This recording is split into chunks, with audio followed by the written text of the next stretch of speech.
இன்றைக்கி வந்து இந்தியாவில் பார்த்தீங்க அப்படின்னா கிட்டத்தட்ட 80% பேர்த்துக்கு வந்து புரத சத்து குறைபாடு இருக்குது அப்படிங்கிறது ஆய்வறிக்கை சொல்லுது.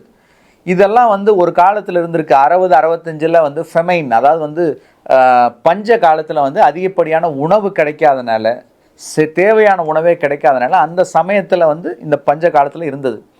இன்றைக்கி எல்லா உணவும் சஃபிஷியண்ட்டாக கிடைக்குது, ஜாஸ்தியாகவே கிடைக்குது. அப்படி இருக்க காலத்தில் கூட 80% வந்து நமக்கு வந்து புரோட்டீன் டெஃபிஷியன்சி இருக்குது. ஸோ அந்த புரத சத்து குறைபாடுனால ஏற்படுற மிக முக்கியமான மாற்றங்கள் என்ன நம்மளோட அன்றாட வாழ்க்கையில் அப்படின்னு பார்த்தீங்கன்னா, முதல் விஷயம் நமக்கு சத்து குறைபாடு. நம்மளால் எந்த விஷயமும் ஸ்டெப்ஸ் ஏறுறது இறங்குறது எல்லாமே நமக்கு சிரமமாக இருக்குது, நடந்து போக முடியல. ரெண்டாவது பார்த்தீங்கன்னா நோய் எதிர்ப்புத்தன்மை குறைபாடு. உங்கள் எல்லாத்துக்குமே தெரியும், நோய் எதிர்ப்புத்தன்மைக்கு மிக மிக அவசியமான விஷயம் புரதசத்து. புரதசத்து இருந்தால் தான், புரோட்டீன்ஸ் இருந்தால் தான் எதிர்ப்பு சக்தி டெவலப் ஆகும். ஸோ அந்த எதிர்ப்பு சக்தி இல்லாதனால இன்றைக்கி நிறைய குழந்தைங்களுக்கு பார்த்தா அடிக்கடி காய்ச்சல் வருது, அடிக்கடி சளி பிடிச்சிக்குது. ஏன் பெரியவங்களுக்கு கூட இது நடக்குது. இப்போலாம் வைரஸ் ரொம்ப ஸ்ட்ராங் ஆகிடுச்சுப்பா, அதனால் அடிக்கடி சளி பிடிக்குது அப்படிங்கிறாங்க. தப்பு.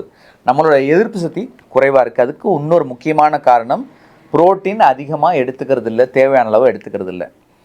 அடுத்த மூணாவது பார்த்தீங்க அப்படின்னா சரும கோளாறுகள். நிறைய பேர்த்துக்கு முடி உழுகிற பிரச்சனை இருக்குது, முடி ஸ்ட்ராங்காக இல்லை, முடி உடஞ்சி போகுது அப்படின்னு சொல்கிறாங்க. அதே போல் தோல் ட்ரைனஸ்ஸு, முகம் பார்த்தா ஒரு தெளிவாக ஒரு கெளுத்தியாக இல்லை, எப்போ பார்த்தாலும் ஒரு அரிக்கிற மாதிரியே இருக்குது, ட்ரையாக இருக்குது அப்படின்னு சொல்கிறாங்க. இதுக்கும் மிக முக்கியமான காரணம் என்னென்னா புரத சத்து குறைபாடு.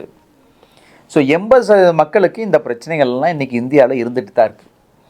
இதுக்கான ஒரு தீர்வு என்ன அப்படிங்கிறத நம்ம புரிஞ்சுக்கணும், அதை வந்து நம்ம வந்து செயல்படுத்தணும். அதுதான் இந்த வீடியோவோட நோக்கம்.